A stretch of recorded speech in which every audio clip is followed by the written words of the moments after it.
What if everything you thought you knew was just the beginning? What if reality isn't what it seems and consciousness stretches far beyond the limits of our understanding? Join us as we journey into the unknown, seeking truth, wisdom, and connection beyond the veil.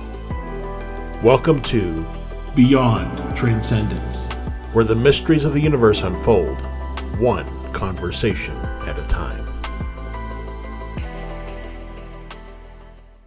Hey everyone, welcome back to another episode of Beyond Transcendence, podcast where we explore ideas and concepts that, hope to take us beyond transcendence. So I'm your host, as always, Josh Rutledge, and we've got another episode this time around without Debs.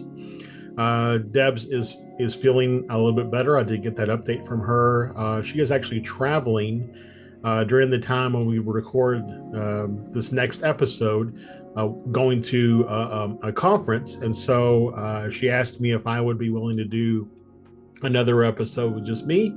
And of course, I said yes, because this, should never get in the way of other activities that we have going on. So last podcast, where it was just me, I kind of gave you a rundown of some books that may be useful as you kind of begin your journey. This time around, though, with just me, I thought I might do an episode that is all with me using my dowsing rods. And so I started using dowsing rods really in one of my first, let's say, post-awakening experiences. I went on a ghost investigation with my good friend Stefan Gearhart and a few others at a restaurant and performing arena in Louisville, Kentucky, and used the rods at that investigation. At the time, I did not understand anything about the rods, didn't know what they meant other than they had the potential to detect energies. Fast forward a little bit, used them at a ghost investigation at the Henry Clay, also in Louisville. And there I had a much better understanding of their capabilities, but that was really the first time that I used them to interact with and gain insight from, at the time, I was talking with my wife's recently passed grandmother. So I have explored and evolved in my understanding and use of the rods, and actually have gotten to the point now where I almost intuit the information that I'm supposed to be asking or getting, and really the rods just serve as confirmation for that information. So today's episode, I'm actually going to be using the rods to talk about past human life on Earth. Atlantis, Lemuria, and other places like it. So I'll be seeking to interact with an entity that can give me information in that regard. And so, that's what it's going to be. So let me go ahead and push away from the camera just a little bit so that you can see the rods as I hold them. And I'm actually going to shift my mic up so it's going to cover my face just a little bit if you're watching this on YouTube. If you're listening to the audio version, you won't care. So the rods, I keep them directly in front of me, and I basically ask questions, and they cross for yes and uncross for no. Sometimes they'll hover around kind of barely crossing or uncrossing, and usually I interpret that as being maybe, or ask a different way. We're going to go ahead and get into it. So first of all, is there an entity that can come and interact with us here that can answer questions about past human experiences or existences on planet Earth?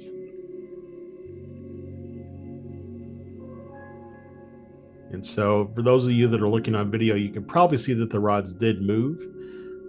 For those on the podcast version, I'm going to answer that they cross for yes in the affirmative. All right. Are you someone who I've worked with before? And they stayed crossed for yes. Are you one of my guides? And they stayed crossed for yes. I got a feeling like today's session was going to be talking with one of my guides whose name is Fu. Is this Fu that I am speaking with? And again, they stayed crossed for yes. So this is Fu. He's one of my guides. He has informed me in the past that he resides inside the Sandia Mountains in New Mexico. And I first experienced him when I was in New Mexico on my way of moving out here to Phoenix. I had an amazing dream experience or astral experience, I'm not quite sure, and was introduced to Fu. So, okay. Well, Fu, welcome to the show. Can you, so when we think about human existence prior to what we are now, how far back as a human species do we reside on this planet? Is it greater than 100 million years? So they uncrossed for no. Is it greater than 50 million years? They went a little wider, so for no again. Is it greater than 10 million years? Again, moved a little bit wider, so no.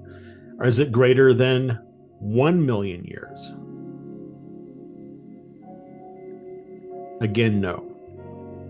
Is it greater than 900,000 years? Okay, now they're moving, crossing for yes.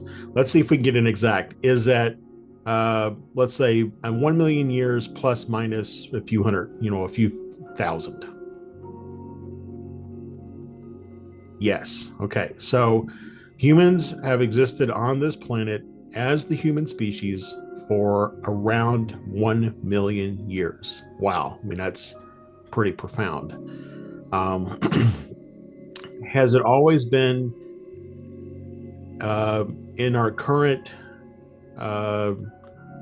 life cycle, let's say, the current iteration of humans that science or archaeology estimates to be somewhere around a few thousand or tens of thousands of years old, is that the iteration, the same iteration that dates back to over or to near 1 million years ago?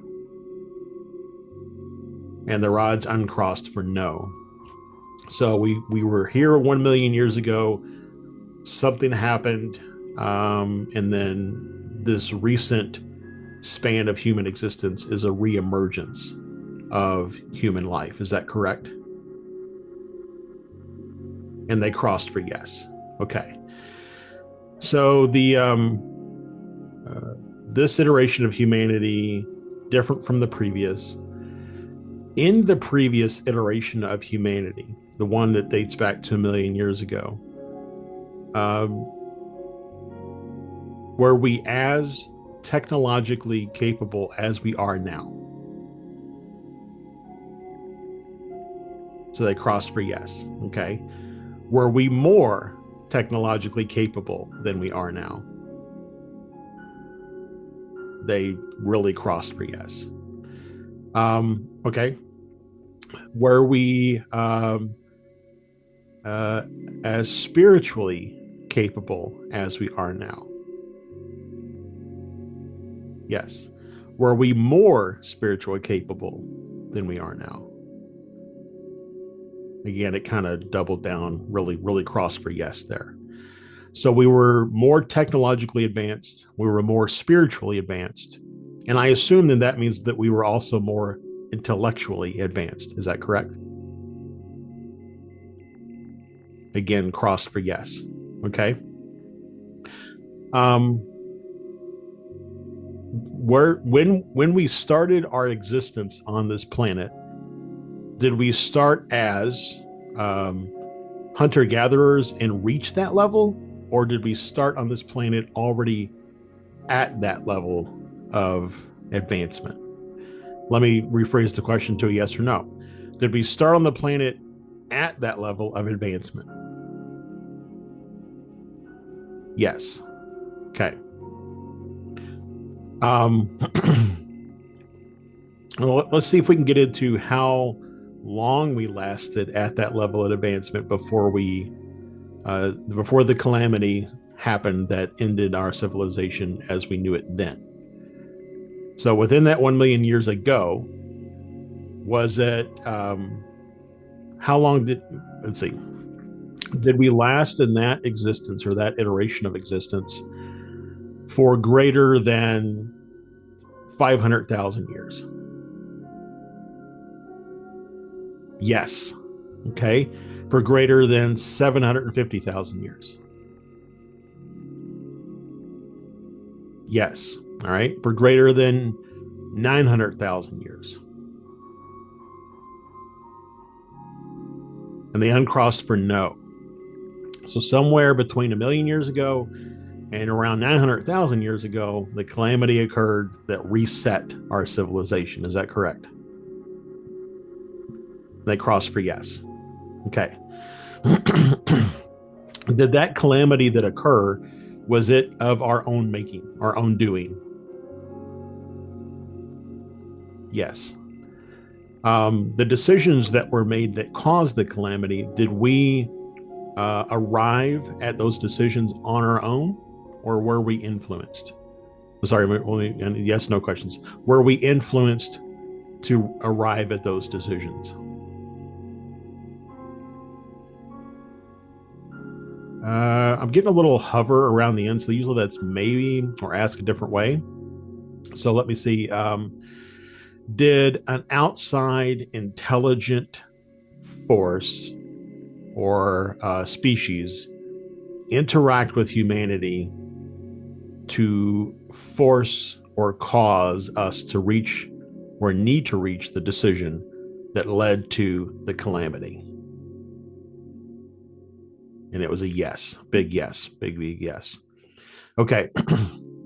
Just because I keep hearing this a lot and I wonder if it's related, was it the Draconians who was that influence? Yes, it was a yes as well, a big yes. Okay, so the Draconians came, they influenced us, caused us to make that decision that led to a calamity that caused our downfall. Were the Draconians and the Anunnaki the same species? Yes, that's a yes as well. Okay, so the Anunnaki were the ones that actually influenced us to cause our downfall. Stayed cross for yes. Okay. After the calamity, the collapse of our civilization, did the Anunnaki then step in and change the human genome in any way? Stayed cross for yes. Okay. The way that it changed the human genome, was it to make us more subservient, less creative, less logical? Stay cross for all three of those. So the Anunnaki and the Draconian were the same. They stepped in, maybe the height of our civilization, caused us to waver, which led to a calamity, which nearly wiped out our civilization, our species. Then the Anunnaki changed the human genome to make us less logical, less creative, and more subservient. Stayed cross for yes. Wow. I mean, that's that's big. I also think, though, that it fits within what other people have thought about and known about and are receiving information from other sources. So thank you for confirming that, Fu. Within our current species, with that modified genome, do we have the ability to overcome those modifications? Yes, we do. Okay. Is there a specific mechanism that we can use to overcome those modifications? Again, stayed crossed for yes. Okay. Is that mechanism something as simple as regular meditation? Stayed crossed for yes. So, regular, simple meditation does something to overcome the modifications to the genome, restoring our creativity, our ability to process and think with logic, our ability to be empathic, to maybe gain access to those technological, intellectual, and spiritual advancements that we had made or were already using in our previous iteration. Is that correct? Wow, really doubled down on the yes. So there you go, folks. I mean, right there, regular, simple meditation. Doesn't have to be complicated or complex. Just taking time to center yourself and to open yourself to other possibilities, to block out the noise that is surrounding us at all times.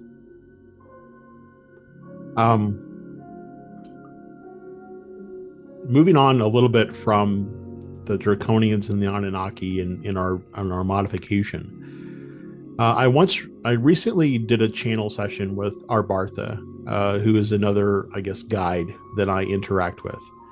And in that channel session, Arbartha conveyed that around 76% of the human forms that are on this planet at any given time do not possess a soul. That is to say that they are just the body and the firmware or base programming of the body living out their existence. Is that accurate? Wow. Yes, again. So for the 24 or so percent of humans that do have a soul, is our charge to try to raise the vibrational energy of those without? Yes. Okay. Thank you. And in doing so, will that prepare their bodies to receive a soul? Again, yes. Double down on yes again. So it's not that the human body for those 76% is incapable of housing a soul. It's just that right now their vibrational frequency is not high enough to support a soul fragment. Is that correct? Yes. Wow. Thank you.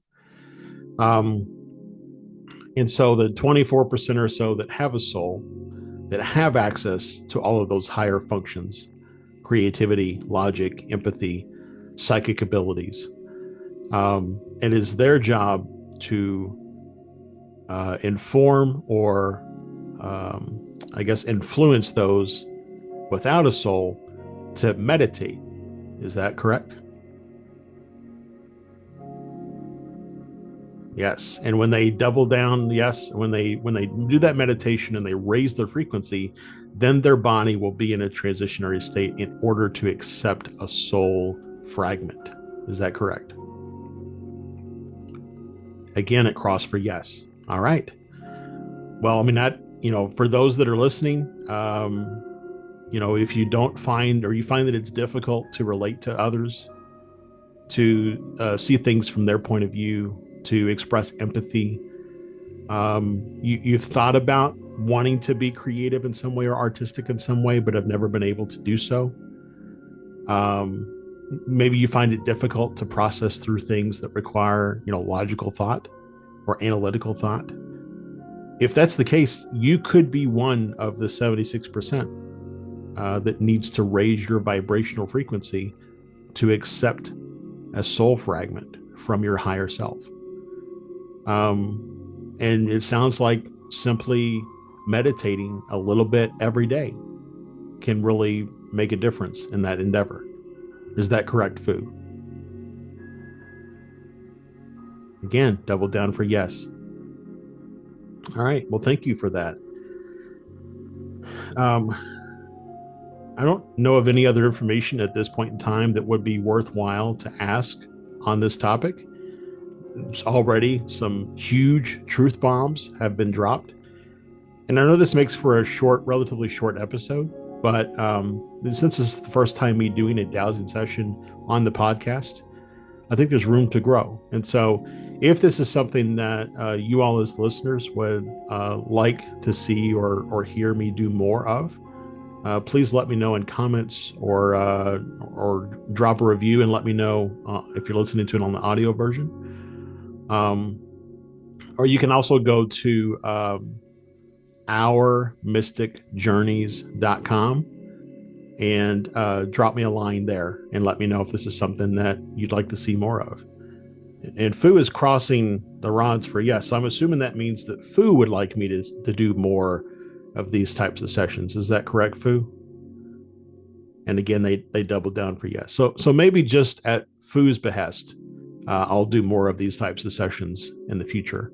But I would really love to know if any of this information that I said here today, that came through today, resonated with you as a listener, as a viewer, and if you would like to see more of these. Also, for those who may not know, I do this for people as a part of kind of an intuitive reading. I use the rods. I connect with, guides, spirit, entities, whatever the case may be, and help convey information to people.